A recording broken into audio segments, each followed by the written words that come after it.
जलाली और उत्तम नाम है मेरी तरफ से एक बार फिर सबको सलाम। सब खुश हैं? आमीन। आइए जोरदार तालियां खुदा उनके।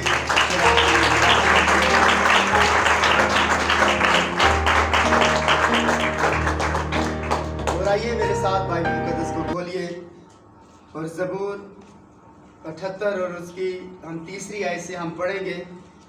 ज़बूर 78 और उसकी तीसरी आयत। ये आसिफ का मज़मूर है और ये आसिफ ने लिखा और ये आसिफ एक परस्तार था और ये कहता है ज़बूर 78 और उसकी तीसरी आयत के अंदर लिखा है,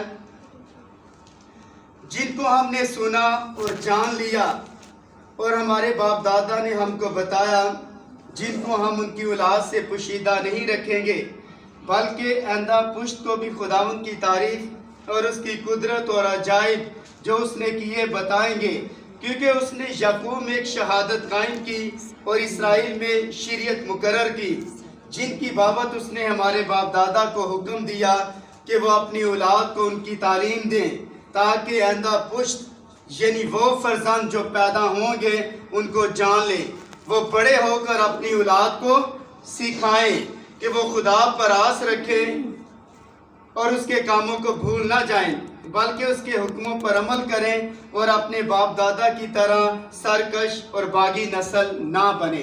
आमीन। सब तशरीफ रखें। आज थोड़ी देर के लिए हम इस बात के ऊपर गौर करने जा रहे हैं। आज का जो हमारा अनवान, आज का जो हमारा टॉपिक है वो ये है रिस्पॉन्सिबिलिटी ऑफ पेरेंट्स। वालिदैन की जो जिम्मेदारियाँ, माँ बाप की जो जिम्मेदारियाँ हैं, चंद बातें हैं जो खुदा के कलाम में से हम सीखेंगे कि दर हकीकत जो वालिदैन हैं या माँ बाप हैं या पेरेंट्स, वो अपनी जिम्मेदारियों को इसके अंदर फैमिलियों के अंदर निभा सकते हैं भी। तो क्या बहनें कलाम सुनने के लिए तैयार हैं? आमीन। भाई कलाम सुनने के लिए तैयार हैं? आमीन। और मैं चाहता हूँ डीकन सदीक साहब आगे आ जाएं। जब चेयर हैं तो फिर इन्हीं के ऊपर बैठे।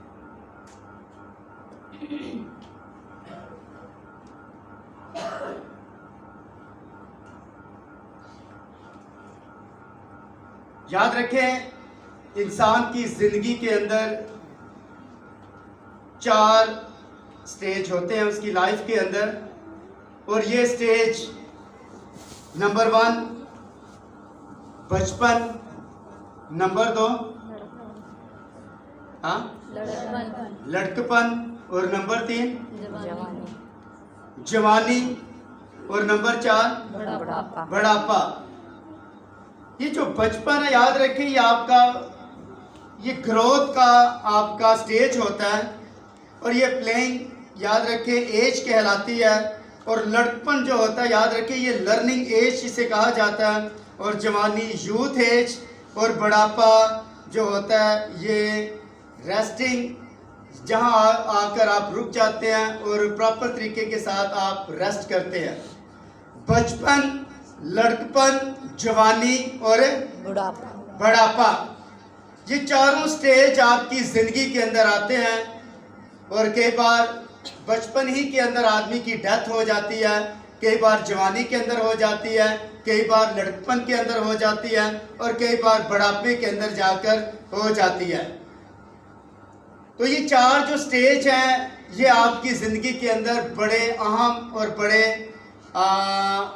ज़रूरी है कि आप इन चीज़ों को फॉलो करें, ताकि आप अपनी जिम्मेदारी को, अपनी रिस्पॉन्सिबिलिटी को आप समझ सकें कि दर हकीकत खुदा ने अगर माँ बाप आपको दिए हैं या माँ बाप ज़मीन के ऊपर रखे हैं तो इनकी सर जिम्मेदारी है।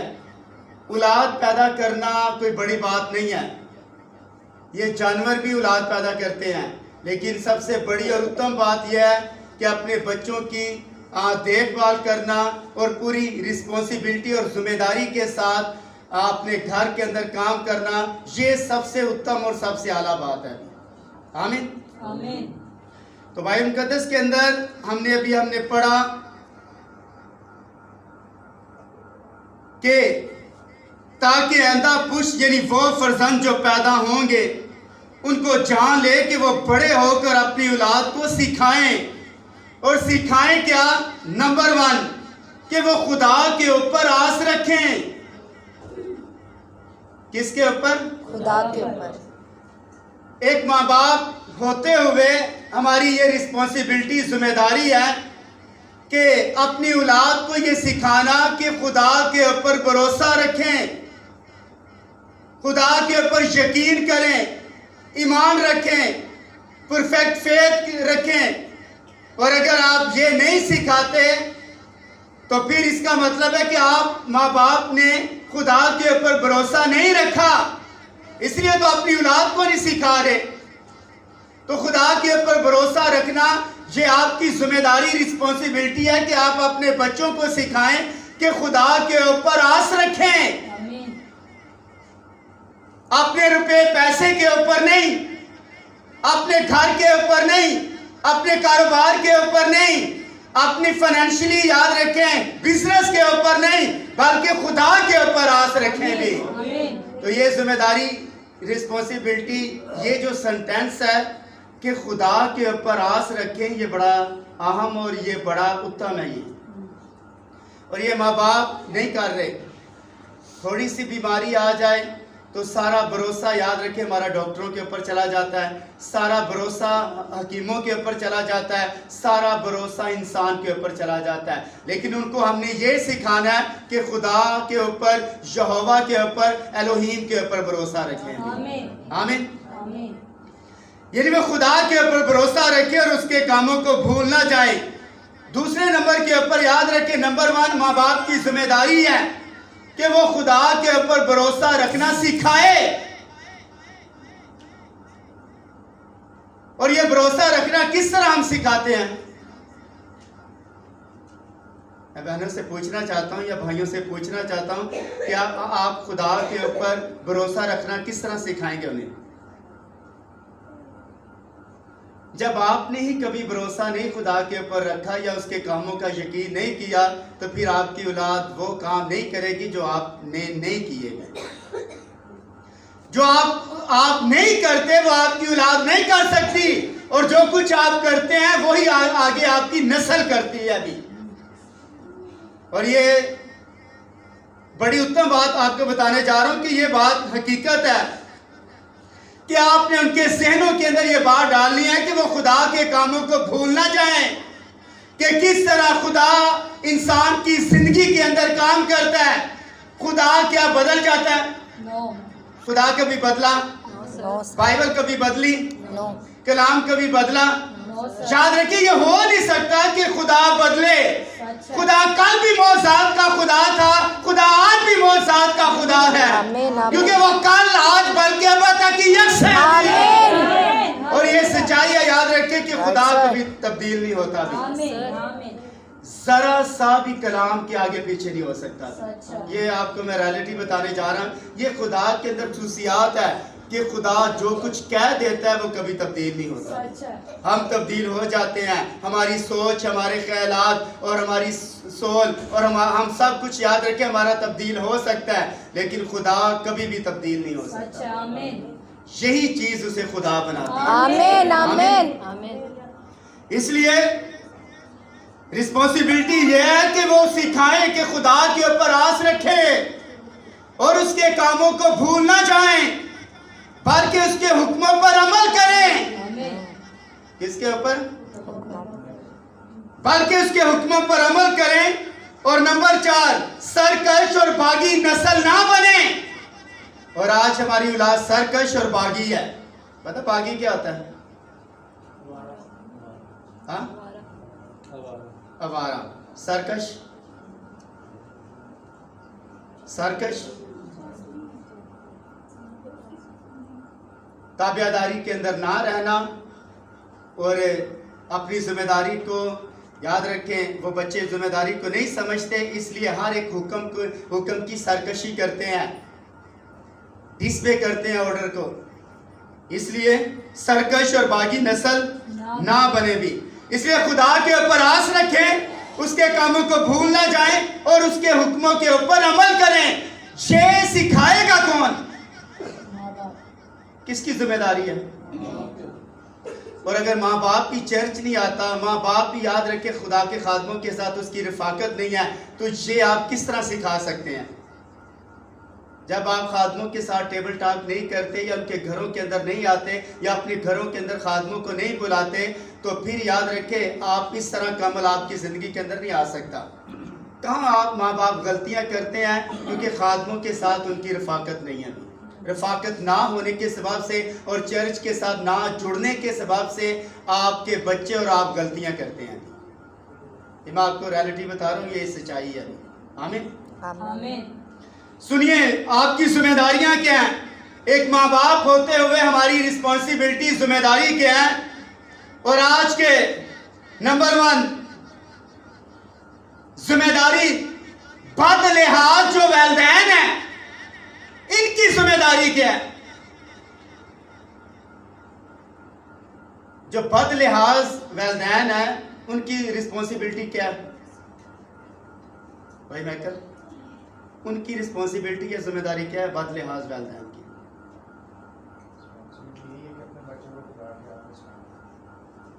और रोकत साहब, बदलिहाज जो वालिदैन हैं वो अपने बच्चों को ये तो बदलिहाजी वाली और शुक्र है इधर बैठे हुए इधर कोई ना कोई तो बैठा हुआ है। बदलिहाज वालिदैन, ये इनके पास कोई रिस्पॉन्सिबिलिटी नहीं है, कोई जिम्मेदारी नहीं है, कोई साइन नहीं है, कोई निशान नहीं है कि अपने बच्चों को ये सिखाएं। ये तालीम अपने बच्चों को क्या दे रहे हैं? मैं आपको एक रेफरेंस देना चाहता हूं। सलातीन, पहला सलातीन उसका दूसरा बाब और उसकी 23 और 25 आयत के अंदर ये रेफरेंस आपको मिलेगा। ये करते क्या हैं? बदलिहाज अपने बच्चों की तरबियत किस तरह करते हैं? बाइबल मुकद्दस के अंदर लिखा है, अलीशा नबी जब रास्ते में जा रहा था और उसकी जो डायरेक्शन थी वो थी बैतलहम की तरफ, यानी खुदा के घर की तरफ। और बाइबल हमें बताती है कि जब उनकी डायरेक्शन सीधी की सीधी खुदा के घर की तरफ जा रहा था, तो लिखा रास्ते में से छोटे बच्चे निकले, टीनेज के, लड़कपन के, जवानी के बच्चे निकले। क्या बोला? नबी को क्या बोल रहे हैं? गंजे सर वाले। नबी को क्या बोल रहे हैं? गंजे सर वाले। ए गंजे सर वाले ऊपर चला जा, ए गंजे सर वाले ऊपर चला जा। यानी जिस तरह तेरा उस्ताद एलिया उठाया गया, तू भी हमारी जान छोड़ दी और ऊपर चला जा। लिखा है अलीशा ने उन बच्चों के ऊपर लानत की। अलीशा ने उन बच्चों के ऊपर लानत की। लिखे सोपन में से 2 रिचनियां निकली और 40 बच्चों को फाड़ कर चली गई। 40 बच्चे याद रखें उनकी डेथ हुई। किस सबब से? हाँ, आपकी तरबियत ना करने के सबब से आपके बच्चे रिचनियों के हवाले हैं, रिचों के हवाले हैं। ये रिच और रिचनियां कौन है? उस वक्त तो फिजिकली याद रखें बच्चे मारे गए, लेकिन आज रूहानी तौर पर आपके बच्चे रिचनियों और रिचों के कब्जे के अंदर। ही रिच कौन है? रिचनियां। हाँ, जो गलत तरबियत कर रहे हैं, जो अपने माँ बाप की गलत तरबियत कर। पता है शुतुरमुर्ग के बारे में बाइबल हमें बताती है कि वह अपने बच्चों की तरबियत किस तरह करता है? रेत में। हाँ, कितनी हाइट उसकी होती है, और उसके बाद जब वो जनरेशन पैदा करता है, अंडा देता है, तो अंडा याद रखे कहाँ छुपाता है? शुतुरमुर्ग अपना अंडा रेत के अंदर छुपाता है। अय्यूब की किताब के अंदर ये रेफरेंस मिला है, और वहाँ से उसे हीट पहुँचाता है, लेकिन उसे मालूम नहीं है, उसकी अक्ल काम नहीं करती कि इसको हीट याद रख के मैं अपने परों से देनी मुझे चाहिए थी, परों से हीट देनी चाहिए थी। उसको हीट याद रखे मैं अपने जिस्म से देता, और इस तरह वो अपनी उसको हीट याद रखे रेत से दिलवा रही है। उसे मालूम नहीं है कोई दरिंदा आकर उसके अंडों को तोड़ डालेगा, उसे कोई परवाह नहीं है। आप चर्च आ जाते हैं, लेकिन आप अपने बच्चों को हीट दिलाने के लिए कहाँ छोड़कर चले जाते हैं? आपके बच्चे घर के अंदर हैं और आप याद रखें चर्च के अंदर हैं। और मूसा कहता है फराउन को, कहता है हमने खुदा की इबादत करनी और हमें जाने दे। और मूसा पता फराउन क्या कहता है? अपने बाल बच्चों को घर के अंदर छोड़कर चले जाओ और तुम चले जाओ और भेड़ बकरियां साथ ले जाओ और जहां जाकर कुर्बानी करो। पता मूसा क्या कहता है? कहता है एक खुर तक पीछे ना छोड़ेंगे, एक खुर तक पीछे ना छोड़ेंगे। जब आप खुदा के घर के अंदर आते हैं, आपकी बीवी, आपके बच्चे और जो भी रिश्तेदार भी आया है उसे भी चर्च लेकर आए भी। यह आपकी जिम्मेदारी, आपकी रिस्पॉन्सिबिलिटी है। याद रखिए, आपके मेहमान आ जाए तो आप चर्च भूल जाते हैं। भी आज मेहमान आ गए हैं, चर्च नहीं जाना, तो मेहमानों को याद रखिए चर्च लेकर आए। हीट उन्हें वहां ना दे, हीट उन्हें यहां से दे, अपने बच्चों को भी यहां दे। आमीन आमीन। इसलिए उस शहर के छोटे लड़के निकले और इस तरह याद रखे उनकी डेथ हुई।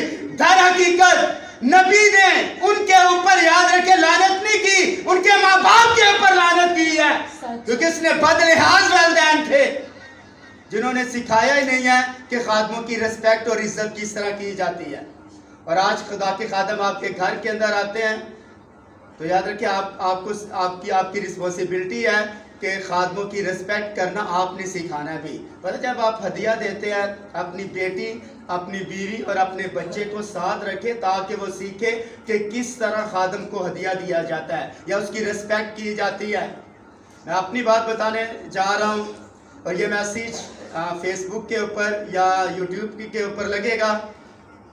भाई शमाउन के बारे में बात करने जा रहा हूँ कि रिस्पेक्ट के ताल्लुक से हमने अपने उस्तादों की जूतियां याद रखें साफ की हैं। उसे पता ही नहीं होता था कि हमने अपने उस्ताद की याद रखे बाहर बैठकर हमने अपने उस्तादों की जूतियां साफ की हैं अपने रुमालों से। तो ये जिम्मेदारी है, ये रिस्पॉन्सिबिलिटी है कि आज याद रखें खादमों की इज्जत करना आपकी रिस्पॉन्सिबिलिटी है। और अगर आप खादमों की इज्जत नहीं करते, आपकी औलाद इज्जत नहीं करेगी, हो नहीं सकता, याद रखें। और अगर आप बरकत लेना चाहते हैं तो खादमों की इज्जत करें, क्योंकि बाइबल मुकद्दस के अंदर लिखा है खादम दो चंद इज्जत के लायक समझे जाएं भी। जब खादम आपके घर आते हैं, आपका जवान बेटा हाथ मिलाकर भाग जाता है, भाई क्यों भागता है? अभी कौन सिखाएगा कि खादम के साथ बैठे? कौन उन्हें सिखाएगा कि आपकी बेटी खादम के साथ, आपकी बेटियां और बेटे उसके पास बैठे, टेबल टॉक करें, गुफ्तगू से करें। अगर कोई सवाल या कोई बात है तो याद रखिए वो उससे गुफ्तगू करे, लेकिन आपका बेटा कमरे से बाहर नहीं जाना चाहिए। इसलिए खादमों की सारी इज्जत है। और आगे सुने,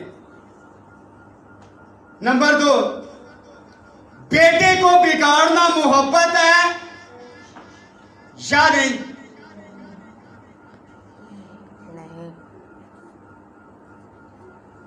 बेटे को बिगाड़ना मोहब्बत है या नहीं? हाँ, बेटे को बिगाड़ना मोहब्बत है या नहीं? और आज ये बेटे आपके बाहर से बिगड़ कर नहीं आते, ये गालियां सीखते हैं या जो कुछ करते हैं याद रखे बाहर से करते हैं, बाहर से नहीं सीखते, आप सिखाते हैं। सर, एक आदमी और एक शौहर अपनी बीवियों के ऊपर जब गालियां बरसाता है और उसे मारता है, उससे उसके ऊपर जुल्म और तशद्दुद करता है, आपका जवान बच्चा एक दिन वही खेल आपके साथ खेलेगा।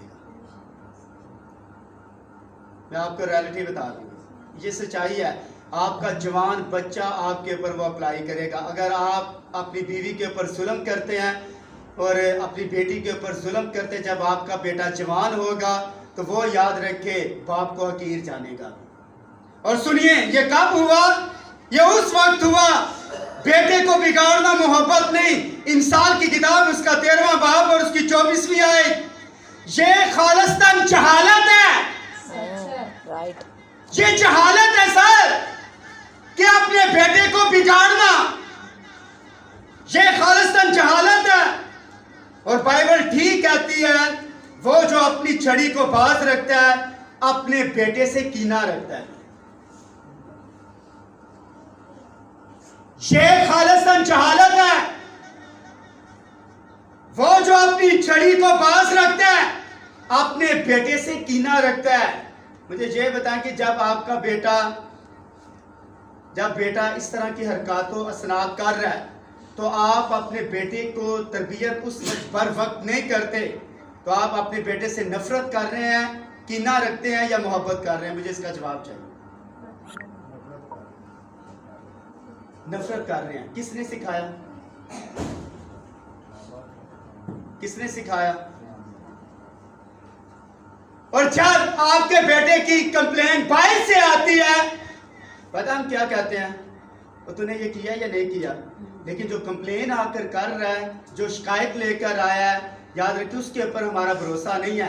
हमारा भरोसा उसके ऊपर है कि आप अपने बेटे से पूछेंगे तो फिर उसकी तरबियत करेंगे। ये जहालत है सर, ये सरासर जहालत है।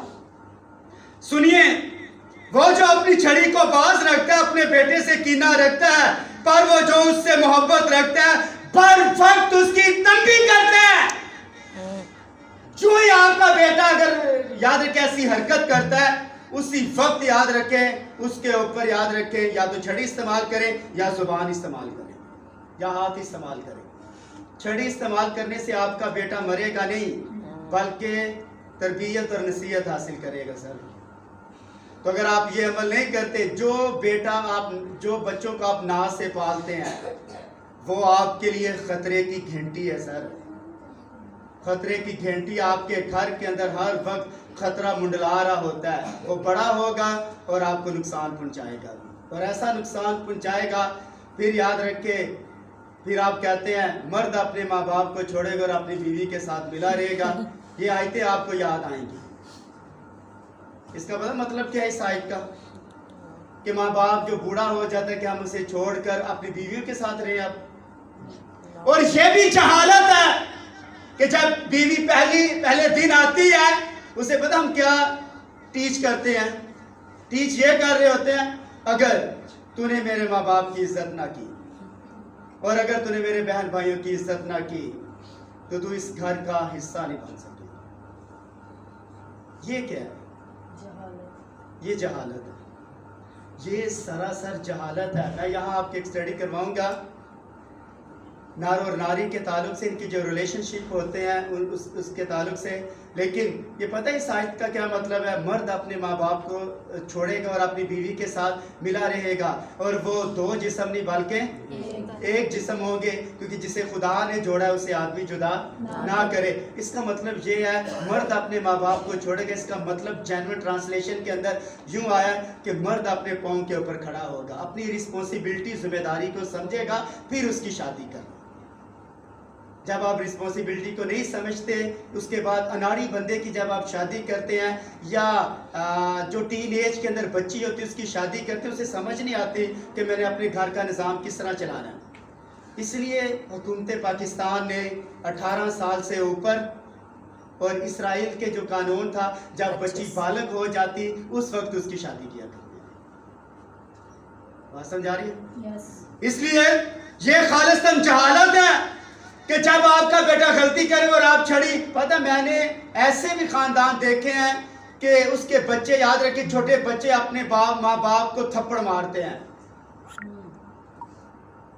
उसके ऊपर कोई छड़ी इस्तेमाल कर देते, पत्थर मार देते, कोई शीशे का गिलास उठाकर मार देते अपने बाप को या माँ को। ये क्या भी? क्योंकि आपने बर वक्त उसको नसीहत ना की और इसका रिजल्ट आप आगे चल के स्टार्ट उसने दिखा दिया है मैं क्या बनने वाला हूँ भी। उसकी फितरत बता रही है कि अब ये आपके साथ क्या करेगा, फितरत बताएगी उसकी ज्यादा। और आगे सुनिए, बाप कोड़ा इस्तेमाल करने की जिम्मेदारी का सामना करे। क्यों सामना करें? अपने बच्चे के ऊपर याद रखें कोड़ा इस्तेमाल क्यों करें? बच्चों क्यों करें? बहनों भाइयों, नसीहत तरबियत के लिए। हाँ, नसीहत के लिए नहीं, ये ऊपर वाला काम करेगा, इससे ऊपर काम करेगा। नसीहत तो एक छोटी सी बात है, करेगा क्या?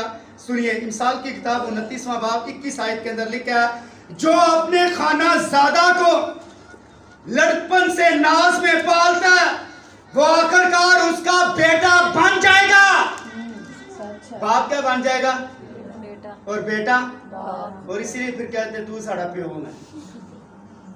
आखिर में यही कहते हैं ना सर जी, सरेआम सरेआम तू प्यो है साडा भी तू साड़ा प्यो में। इसलिए जीत लिया उसने अपनी हरकतों से, हरकतों असना से उसने ये जीत लिया कि वो अब बाप बन गया। और यही उसकी नाकामी का दिन होता है जिस दिन वो बाप बन जाता है।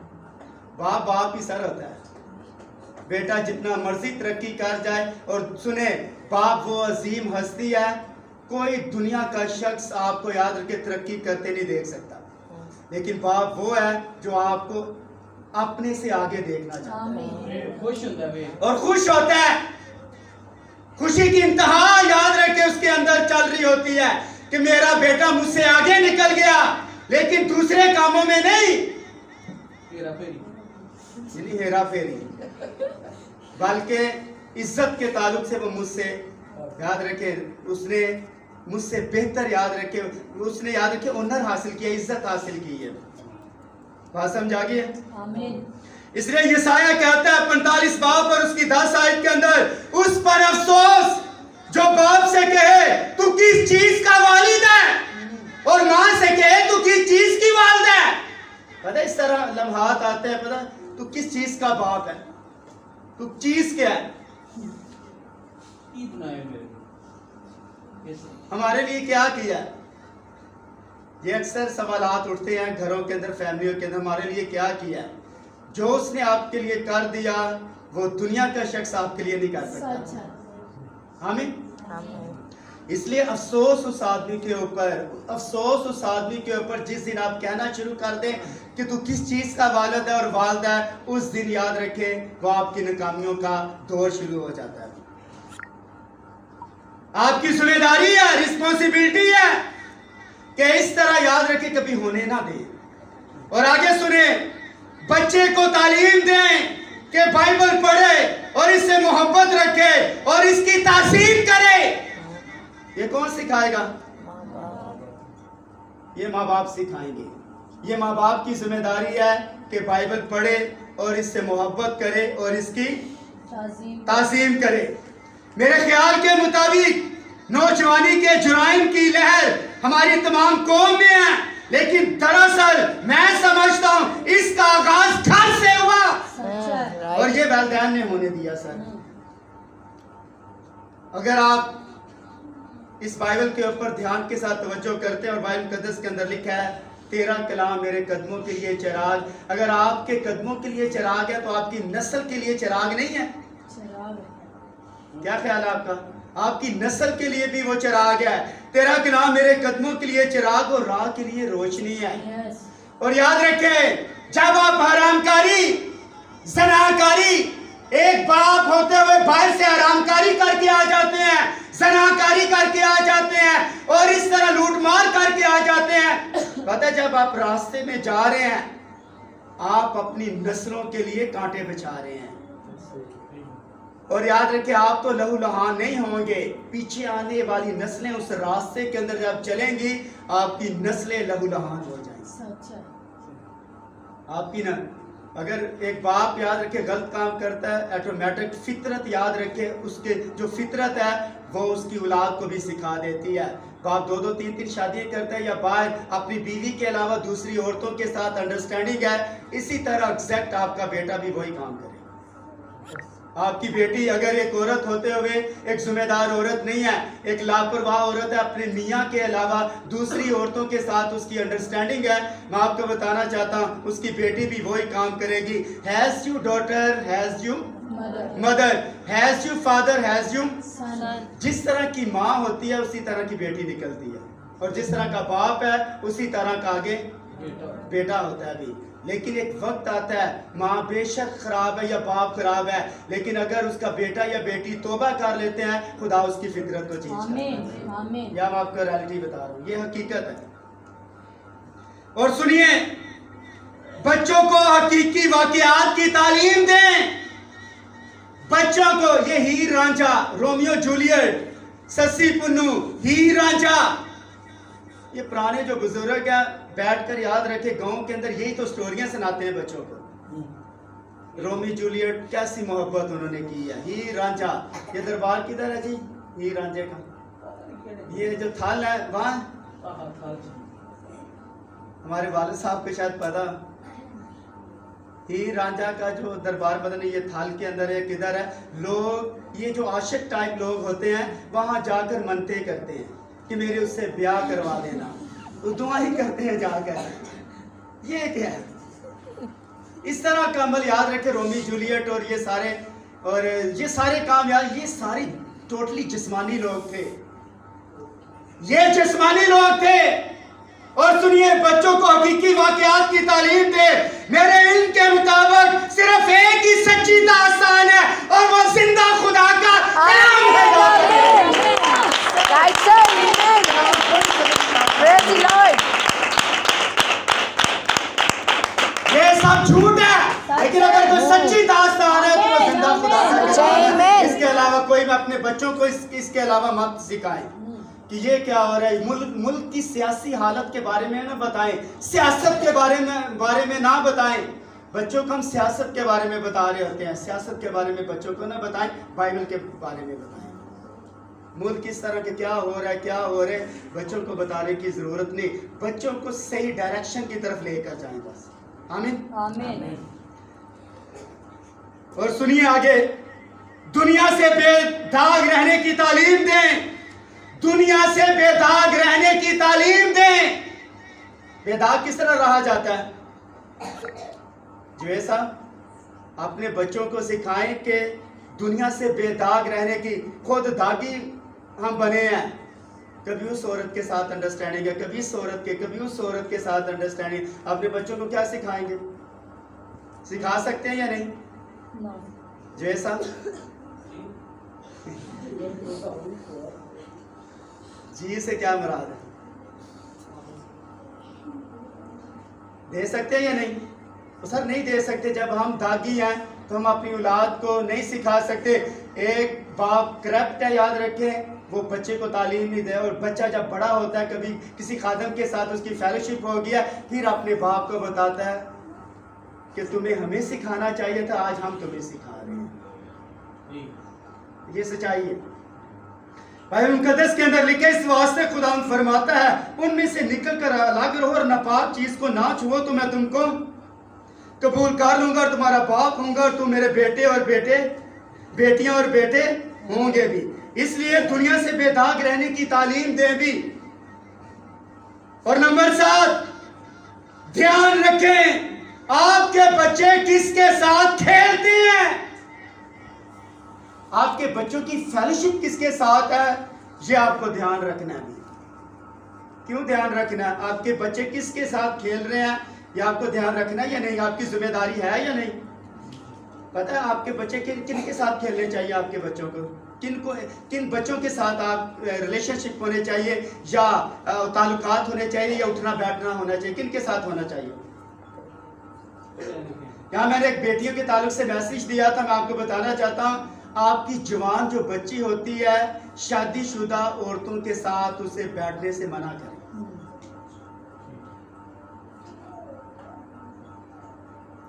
ये मैं आपको बता रहा हूं क्योंकि वो बहुत सारी ऐसी बेहुदा गुफ्तगू करती हैं जिससे आपकी बच्ची खराब हो जाती है। हाँ, आपकी बच्ची बैठे लेकिन ईमानदार औरतों के बीच में बैठेगी, जो खुदा परस्त है, जो खुदा के साथ चलने वाली हैं, जो खुदा के ऊपर आस रखती हैं और उसके कामों को भूलती नहीं है। आपकी बच्ची की फेलोशिप उनके साथ होनी चाहिए। ध्यान रखें कि आपके बच्चे किसके साथ खेलते हैं। अगर कोई गाली देने वाला है और बुरे काम करने वाला है, अपने बच्चे को याद रखें, अलर्ट कर दें, उसे आगाह कर दें कि आपने उसके साथ नहीं खेलना। बताएं उसे। और ये जुर्रत कौन करेगा? ये आपकी जिम्मेदारी है इस तरह का अमल करना भी। टेलीविजन गैर संसदशुदा फेसबुक यूट्यूब वगैरह मंजर दिखाता है, और जब आपकी बच्ची और आपका बच्चा याद रखे वो मंजर देखता है, वही चीज याद रखे पिक करना शुरू कर देता है जो आपकी बच्ची और बच्चे देख रहे हैं। आज अपने जवान बच्चियों और बच्चों के ऊपर गौर करें। पता है याकूब के बारे में कितने लोग जानते हैं? उसकी एक बेटी था जिसका नाम दीना था। पैदाइश की किताब उसका 34वां बाब और उसकी पहली आयत के अंदर आपको रेफरेंस मिलेगा। उसकी बेटी की जो फेलोशिप थी, पता किस लोगों के साथ उसकी फेलोशिप थी? गैर कौमों के, याद रखें, लोगों के साथ याकूब की बेटी दीना की फेलोशिप थी। अगर आप गैर कौमों के साथ ज्यादा वक्त गुजारते हैं, जिस तरह उनके एक्ट या उनके याद रखे सारी सूरत हाल है वही याद रखे आप पिक कर लेते हैं।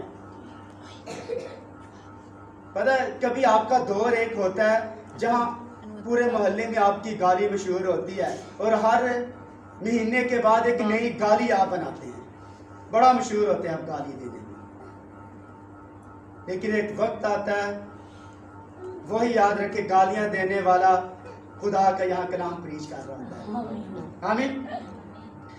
इसलिए सुनिए, खुदा के मुताबिक गुफ्तगू करो और इन्हें बाइबल के वाकयात बताएं। और आज माँ याद रखे अपने बच्चों को बाइबल के वाकयात नहीं बताती, बल्कि और याद रखे अपने रिश्तेदारों के, अपने जान पहचानने वालों के ऊपर वो सब कुछ अपने बच्चों के ऊपर अप्लाई कर रही होती है। संडे स्कूल टीचर पर निसार न करे और साथ घर को बच्चों के लिए पुरकशिश बनाए। पता है घर के अंदर आयतें लिखी होती हैं, कई लोगों ने घरों के अंदर आयतें दरवाजों के ऊपर और लिखी होती है। ये बड़ी खूबसूरत बात है कि अपने घर को पुरकशिश बनाए बच्चों के लिए। आयतें लिखी होती है दरवाजों के ऊपर, और मैंने अक्सर देखा है विजिट करते हुए कि लोग टाइपीस के ऊपर बड़ी खूबसूरत आयत लिखते हैं, वक्त को गनीमत जानो क्योंकि दिन बुरे। जब तो खुदा के घर के ताल्लुक से भी बहुत सारी बातें लिखी होती है दरवाजों के ऊपर, तो ये बड़ी खूबसूरत बच्चों के लिए घर को पुरकशिश बनाएंगे। और आगे, अपने बच्चों को बुत परस्त ना बनाएं। Yes. सबसे ज्यादा खतरनाक बात। और जब किसी ऐसे चर्चों के साथ आपके ताल्लुक है जहां आप याद रखें बुतों के आगे झुकते हैं, आपकी नस्ल भी बुतों के आगे झुकती है। अच्छा।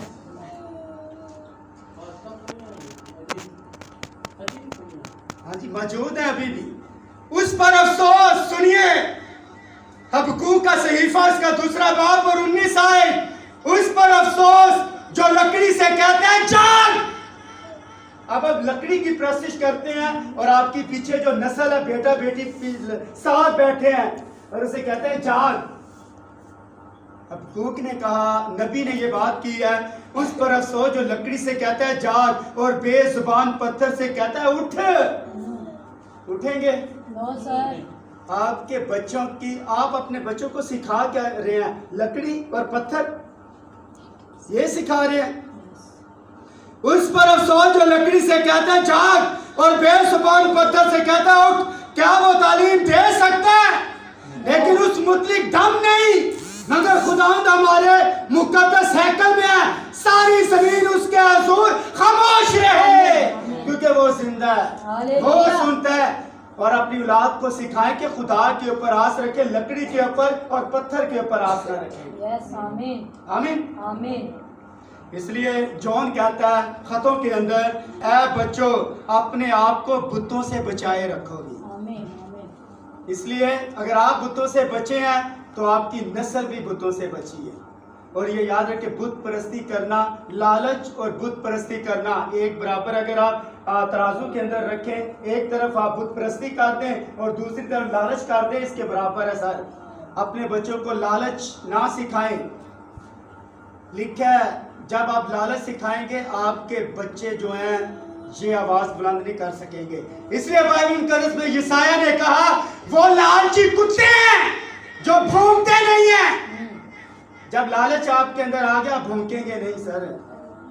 लालची कुत्ते नहीं भौंक। जब हड्डी डाल गई तो फिर क्या होगा? पता है, रिश्वत जो पुलिस मैन या ट्रैफिक पुलिस मैन वाले और दूसरे रिश्वत आंखों को अंधा कर देती है। सच है। मुझे कई बार कहा गया कि हमारा आप निकाह कर दे, 3-3 4-4 बच्चे हैं, मुझे हमारा भी निकाह कर दें। और उसके बाद चिट्ठियां हमसे लेना, हम इतने पैसे दे देते हैं, आप हमें चिट्ठी बना दें, कुंवारी की चिट्ठी बना दें। तो मैंने हमेशा यही बोला और आज भी बोलूँगा और कल भी बोलूँगा, और जब तक हम जिंदा हैं यहाँ याद रखें कभी हम हिपोक्रेसी नहीं करते नहीं। उसने कई बार डिमांडें की हैं, लेकिन हम ऐसा नहीं करते, ना करते हैं और ना किसी को करने देते हैं। रियलिटी है, इसलिए खुदा ने जो हमें जिम्मेदारी दी है, कल इसका हिसाब हमने देना है साथ। और आपसे तो कम पूछा जाएगा, लेकिन हमसे ज्यादा पूछा जाएगा। इसलिए एक बाप होते हुए बाप होना और बात है, और फौजी होना और बात है। ये क्या है? एक फौजी होना और बात है, बाप होना और बात है, अच्छा परस्तार होना और बात है, अच्छा परस्तार होना और बात है, बाप होना और बात है, अच्छा खादम होना और बात है, लेकिन बाप होना और बात होती है। दाऊद बड़ा अच्छा, याद रखे, परस्तार था, बादशाह नबी के योद्धे उसके पास थे, लेकिन याद रखे बाप अच्छा नहीं था। देखिए उसके बेटे ने उसके खिलाफ सर उठाया, उसने कहा कि मैं दाऊद की जगह बादशाह बन जाऊंगा दुनिया। उसने कहा बेटा तू ऐसा ना कर, ऐसा ना कर। क्या सैमुएल कितना अच्छा नबी था, कोई बता सकता है मुझे? सैमुएल के बारे में लिखे, सैमुएल ने खुदा की किसी बात को मिट्टी में ना मिलने दिया। जबरदस्त नबी, खुदा की किसी बात को मिट्टी में ना मिलने दिया। लेकिन बाप होते हुए याद रखे, हैकल के अंदर जो औरतें आती उनके साथ एली के सैमुएल के बेटे ज्यादती करते।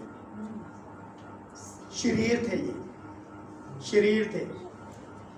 इसलिए अच्छा खादम होना, अच्छा परस्तार होना, अच्छे लोग होना, ये बात और है, लेकिन जहाँ इतने हम अच्छे हैं वहाँ बाप होना भी बड़ा अच्छी बात है।